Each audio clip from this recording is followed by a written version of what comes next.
Who are you? What you doing? What's going on? It's 3 o'clock in the morning. Conversation got boring. Said you're going to bedroom. So I will sneak off to your bedroom. I was just laughing at Brittnay. With Brittnay. I'm sure she'd be okay if I laughed at her too. She's a confident woman. She was talking about mermaids. Love that. And I woke up at 3:49. Coughing up a lung. Because I'm smoking tobacco out of my cob pipe. My cheap $2 corn cob pipe. Yeah, I'll be quitting the tobacco again soon. Okay. I know how to do it. I've done it billions of times before. But I did get... Oh, I ripped the label.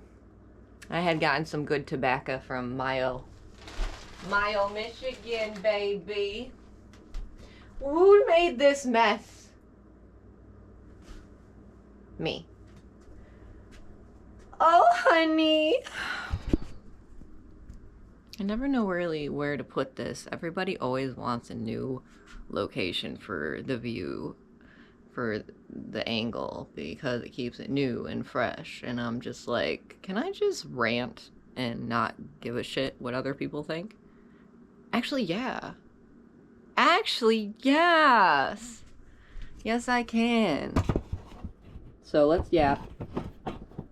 And I'm putting you in my,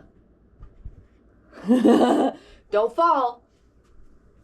It's like putting a kid on a counter and the parent goes and walks away. Kid smashes its head on the floor. Parent comes back, oh my God, why'd you fall?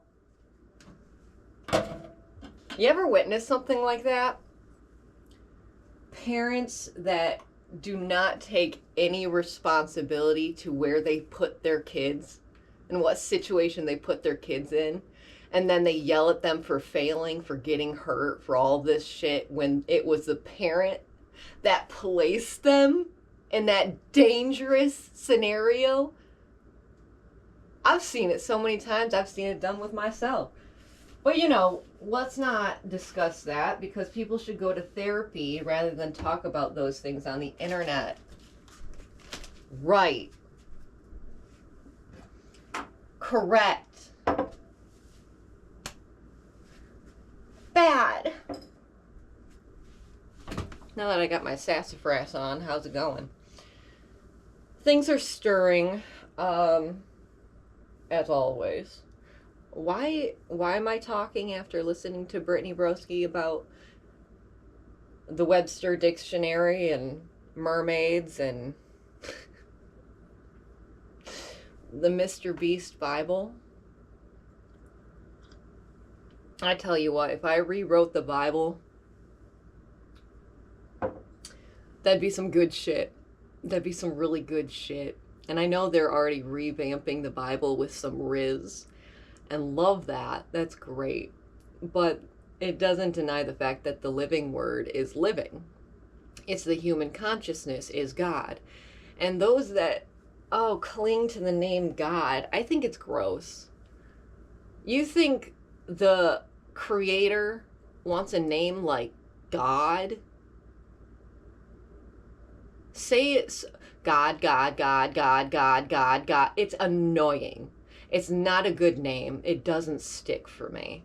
Alpha, Omega, beginning and the end. We're getting closer. Love that. It vibrates. It resonates something.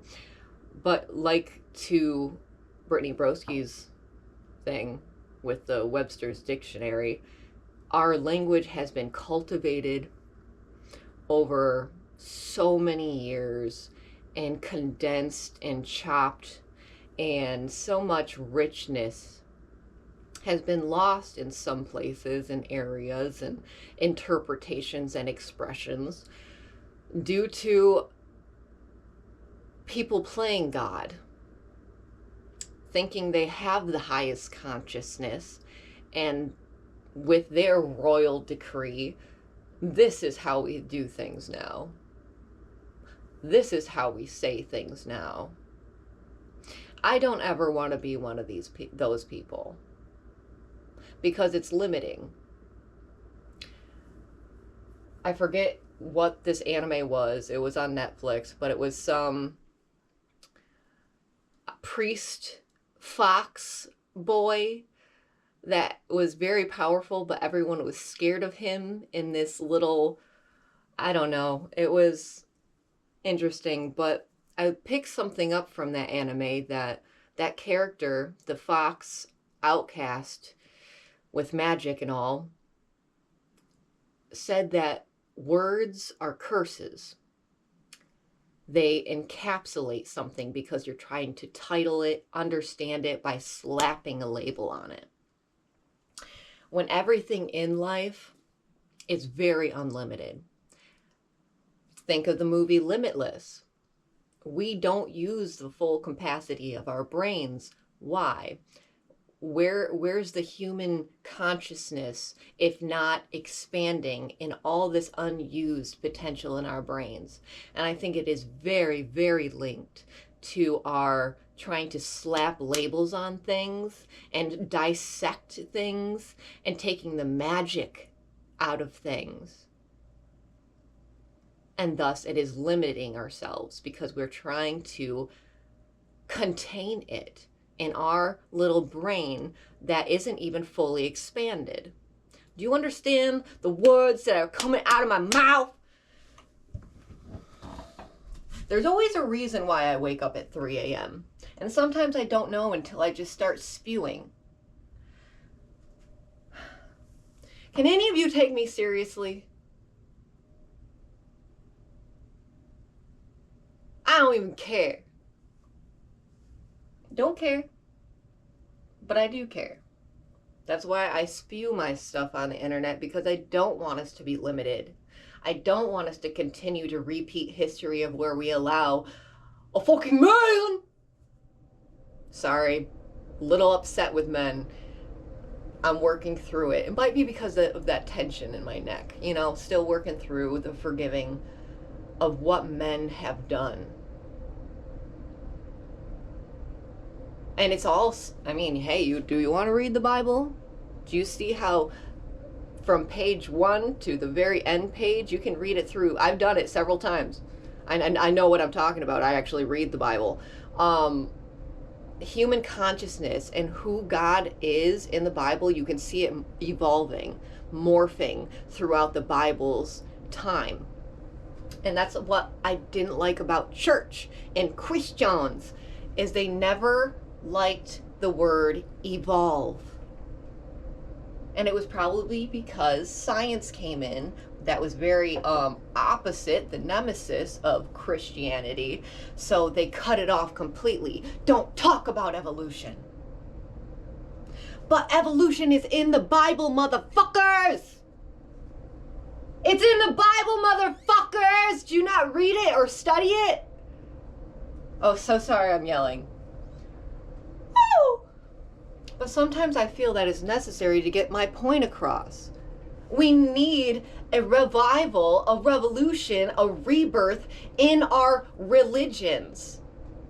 I'm living in a small ass town that honestly, I'm going to tell you, I have tried a couple churches and I'm not going to talk shit about them. They're great people, but they are not speaking to the living, breathing soul and mind of where this human consciousness is going and what it needs to be filled with the living word.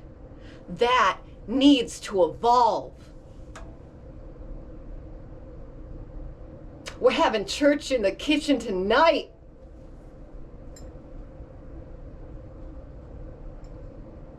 And mermaids are fucking real.